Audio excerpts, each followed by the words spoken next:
مولانا طارق جمیل کے بیانات کے لیے مولانا طارق جمیل اسپیشل ٹی وی کو سبسکرائب کریں۔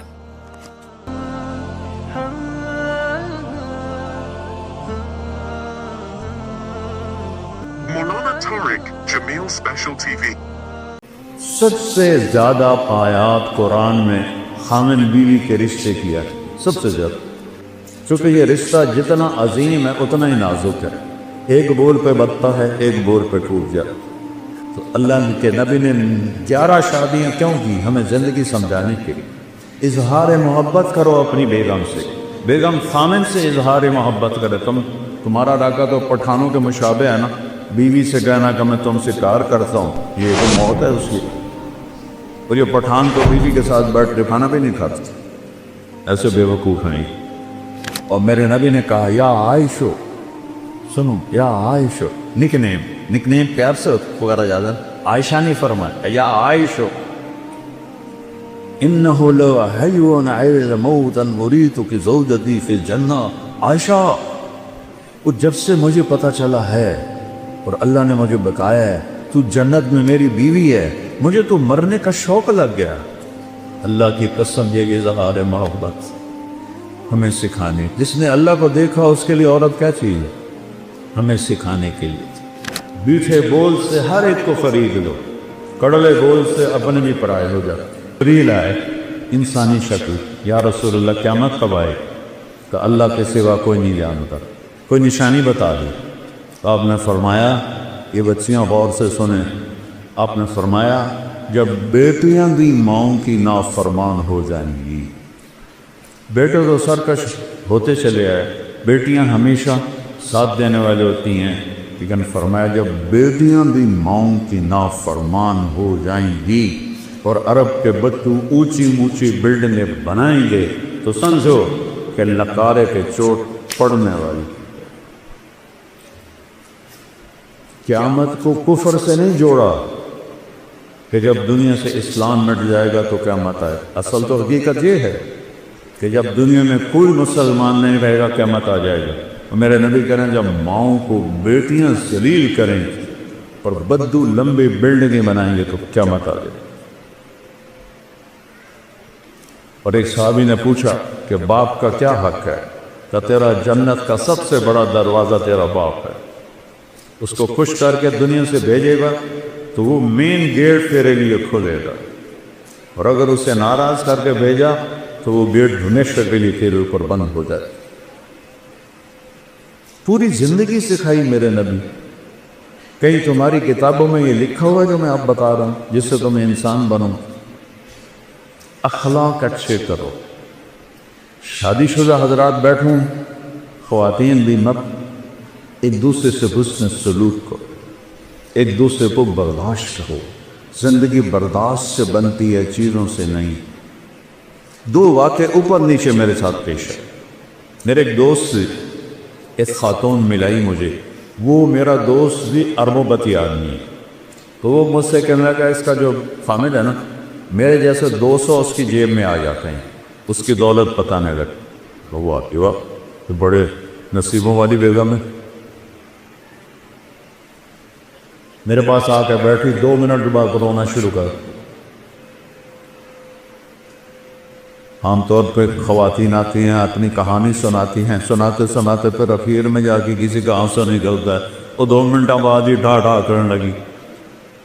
بی بی خیر ہے مولانا، لوگ سمجھتے ہیں میں بڑی خوش قسمت ہوں، کروڑوں روپے کی گاڑی میں بیٹھتی ہوں اور ایسے زیور پہنتی ہوں، لیکن مجھے لعنت ہے میری ان سب کا، میرے خامن کا رویہ ہی اچھا نہیں تو میں اس کو کیا کہوں۔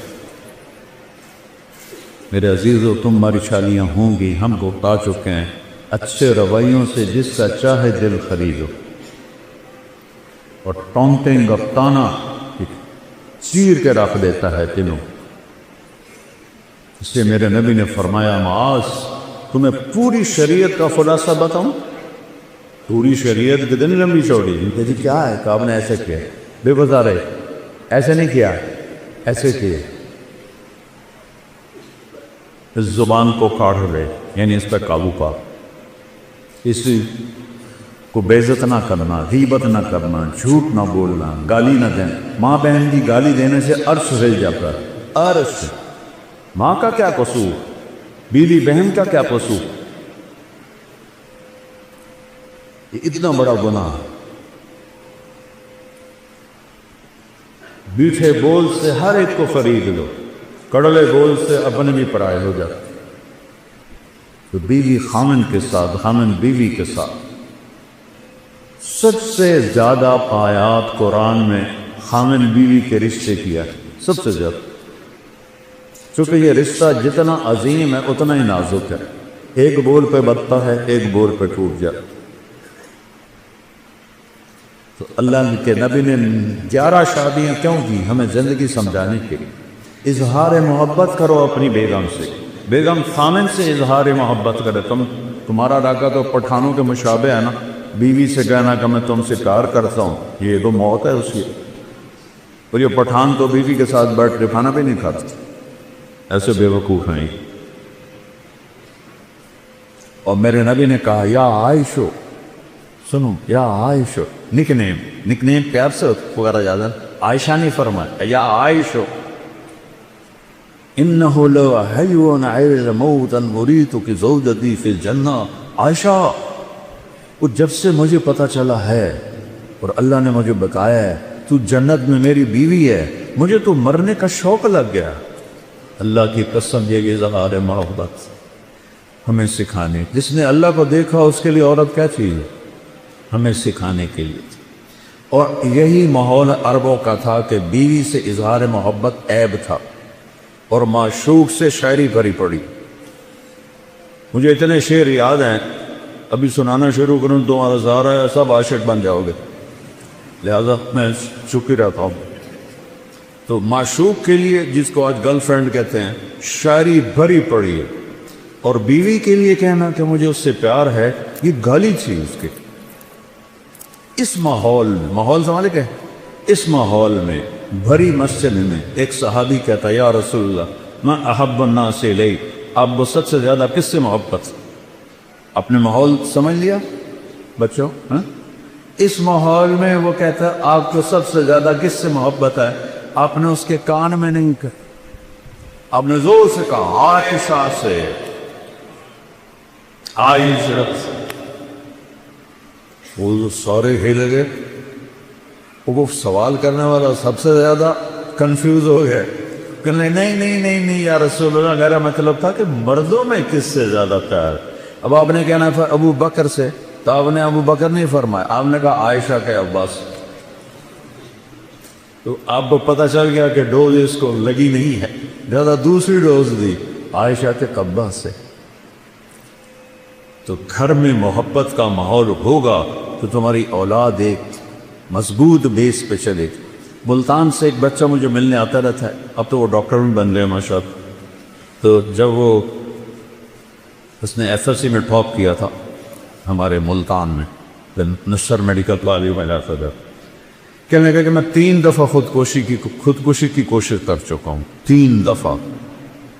میں نے کہا تو اتنا قابل، تو نے پورے پنجاب میں ٹاپ کیا، تو یہ کس لیے؟ کہ جی میرے اماں ابا اتنا لڑتے ہیں کہ میں نے بددل ہو کر 3 دفعہ زہر کھایا، اور اللہ نے میری زندگی۔ میاں بیوی لڑتے ہیں اور ایک اتنا قابل بچہ خودکشی کرنے میں تیار ہو جاتا۔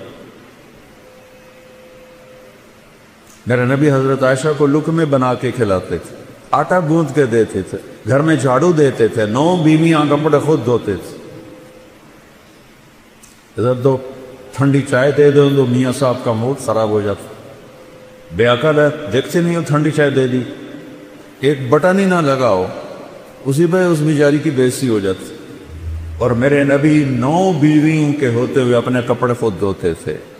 اور سن رہے ہو، میں گل فارسی نہیں بول رہا، اپنے کپڑے خود دھوتے تھے، گھر میں جھاڑو دیتے تھے۔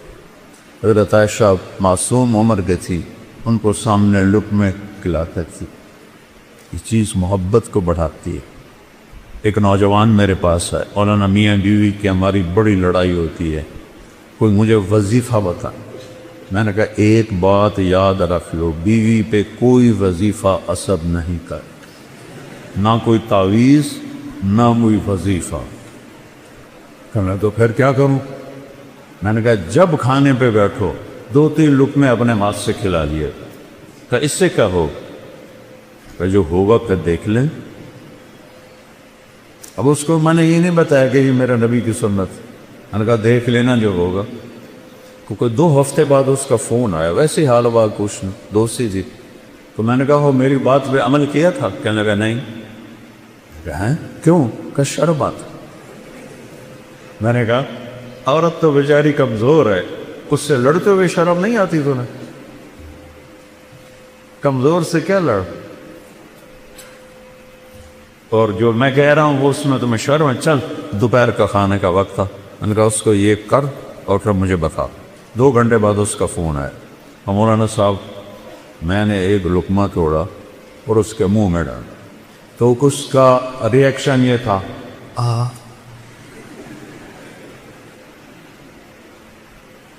کہنے لگی یہ تو نہیں کر سکتا، کس نے یہ سبق تمہیں پڑھایا؟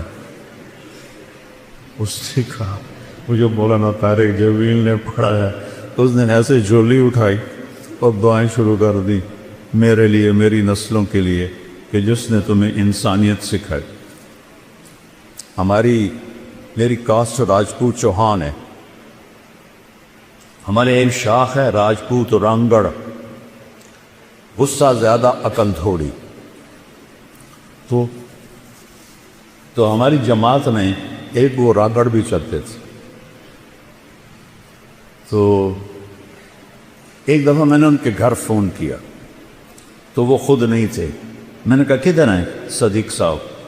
کہا جی وہ باہر ہے. میں نے کہا ایسا بتا دینا کہ طارق جمیل کا فون تھا.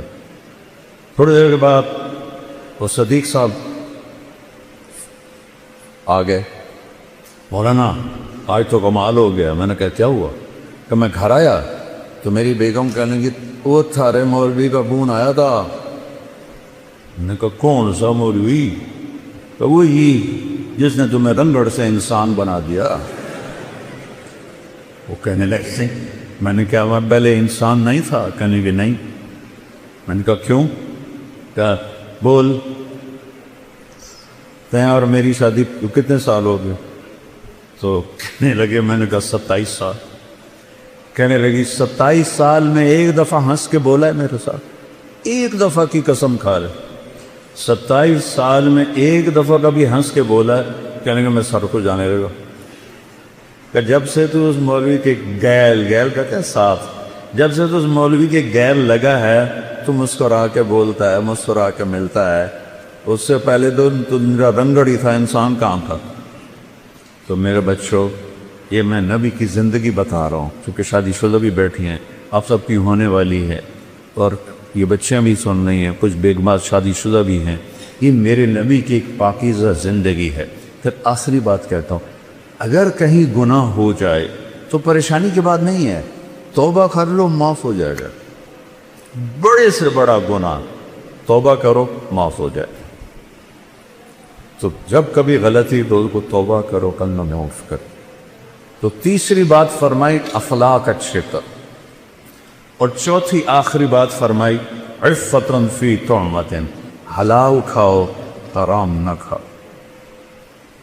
حلال کھاؤ حرام نہ کھاؤ. حرام سے مراد سور نہیں ہے. کمائی حرام یا کمائی حلال. ایک شراب پی رہا ہے حرام ہو، ایک نشہ پی رہا ہے حرام ہو. تو رزق حلال کماؤ، سچ بولو، دھوکہ نہ دو، اخلاق اچھا کرو، رزق حلال ہو، اگر جنت کی چابی مجھ سے لے. اتنا چھوٹا سلیبس کہیں دیکھا ہے؟ کیا مشکل. اس لیے ہم کہتے ہیں کہ تبلیغ میں وقت لگاؤ. اس سے انشاءاللہ جیسے آپ یہاں پڑھ رہے ہیں وقت لگا رہے ہیں، تبلیغ میں وقت لگاؤ، آپ کو انشاءاللہ انسانیت سمجھ میں آئے گی. قرآن سیکھو، میرے نبی کی سیرت پڑھو، تاکہ آپ ایک اچھے مسلمان بن سکیں. ہماری یہ مکس گیدرنگ کوئی شرن جائز نہیں ہے. یہ حکمرانوں کی غفلت بھی ہے، جرم بھی ہے، گناہ بھی ہے. جبکہ اسباب ہیں کہ بچیوں کے لیے الگ کالج بن سکتے ہیں، لڑکوں کے لیے الگ کالج بن سکتے ہیں، لیکن یہ آنکھوں پہ پٹی ہے، اندھے ہیں، یہ سب پکڑی جائے گی قیامت میں۔ آگ اور پیٹرول کو قریب رکھ کے کہو کہ آگ نہیں لگنی چاہیے، آگ نہیں لگنی چاہیے، یہ کیسے ہو سکتا ہے؟ اب ایک زمانہ سوشل میڈیا، ہمارے زمانے گورنمنٹ کالج میں لڑکیاں تھیں، لیکن سب لڑکیاں پورے حجاب کے ساتھ، کوئی ننگے سر لڑکی، مجھے یاد نہیں میں 2 سال پڑھا ہوں، کوئی جین کوئی نہیں، کوئی شرٹ کوئی، اور ایک الگ انکلیو رہتا تھا جہاں صرف لڑکیاں بیٹھتی تھیں، ہم لڑکے پیچھے بیٹھتے تھے، اب سارے مکس بیٹھے ہوتے۔ میں لمز گیا بیان کرنے تو لڑکے لڑکیاں ایسے کندھے ملا کے بیٹھے ہوئے تھے۔ سید انور بھی ساتھ تھا، اس نے ایسے دیکھا کہ میں تو نہیں اندر جاتا، میں نے کہا تھا ان کو جہنم سے کون نکالے گا، تو بڑا ملا بن رہا ہے، چل بات کر ان سے، وہ کوئی بات کریں گے تو کسی کو سمجھ میں آئے گی۔ اب اسی لمز میں پردہ دار بچیوں میں جاتا ہوں تو سینکڑوں کی تعداد میں ہوتی، داڑھی والے لڑکے ہوتے ہیں، تو خمیر تو ایمان کا ہے، ماحول نہیں میں تو بچوں آؤ، ہمارا سرمایہ اور خوش قسمت ملک ہے پاکستان، سب سے زیادہ نوجوانوں کی آبادی پاکستان کے پاس، میں 100 کے قریب ملکوں میں پھرا ہوں، سب سے زیادہ نوجوان آبادی ہمارے پاس، تھوڑا سا ٹریک پہ آ جائے تو آپ ہمارے ملک کا ایٹم بم ہو، نیوکلیر پاور ہمارا ایٹم بم نہیں، ہمارا ایٹم بم یہ بچے بچیاں ہیں۔ تو اللہ، میں نے آپ معافی چاہتا ہوں، میرا بیان لمبا ہو گیا، لیکن وہ مجھے میر تقی میر کا ایک شعر یاد آ گیا تو اس لیے میں نے تھوڑا سا وقت لے لیا۔ احباب جمع ہے میر، احباب جمع ہے میر، حال دل کہہ لے، پھر التفات دوستا رہے نہ رہے۔ میں نے منظر بار بار ہزارہ یونیورسٹی میں آنا ہے، اس لیے میرا جی چاہا کہ میں اپنا دل کھول کے رکھ لوں، آگے جو چاہے اس پہ عمل کرنا تو اس کا نصیب ہے، نہیں اس غفلت سے نکلنا چاہتا اس بد نصیبی ہے۔ تو اللہ آپ کو ایسا مقام دے۔ میں ہمیشہ یونیورسٹیوں میں کہتا ہوں کہ تم باہر کی ڈگری پر فخر نہ کرو، باہر والے تمہارے پاس آ کر تمہاری ڈگری پر فخر کر، علم میں آزاد ہو جاؤ۔ علم تو کسی کی وراثت نہیں ہے، کوئی چین والوں نے انگریزی سیکھی، جاپان والوں نے انگریزی سیکھی، کوریا والوں نے انگریزی سیکھی، وہ کیوں اوپر چل گئے؟ ہم کیوں انگریزی بول کے فخر محسوس کرتے؟ غلامی 100 سال اللہ نیت کرتا ہے نا سارے بچے۔ اچھا، اور آخری بات ہے، میں نے کالج لائف گزاری ہے، آپس میں لڑائیاں جھگڑے بات چیت بند، یہ عام چیز ہے، کامن چیز ہے، اور آپ کا تو بہت بڑا عدد ہے ماشاءاللہ۔ کوئی کسی سے لڑا ہوا ہو یا لڑی ہوئی ہو، صلح کر دینا، اللہ کو معاف کرنا بہت پسند۔ کسی استاد کی بےعزتی یا دل آزاری آپ کے ذریعے سے ہوئی ہو، ان پہ تو پاؤں پر پڑھ کے معافی مانگی کہ آپ میرے باپ ہیں، میرے روحانی باپ، اور آپ سب آپس میں اگر کوئی رنجش ہے صلح۔ اور ماشاءاللہ یہاں شکر ہے وہ فرقہ واریت کی ایسی بات نہیں، پنجاب میں آگ لگی ہوئی ہے، میں بریلوی ہوں، میں دیوبندی ہوں، میں شیعہ ہوں، اہل حدیث ہوں، یہ سب غلاظت کے بھرے ہوئے بھول ہیں۔ پاخانے میں اتنی بو نہیں جتنی ان لفظوں میں بو ہے۔ امتی بن کے رہو، مسلم بن کے رہو، اللہ نے ہمارا نام مسلم رکھا۔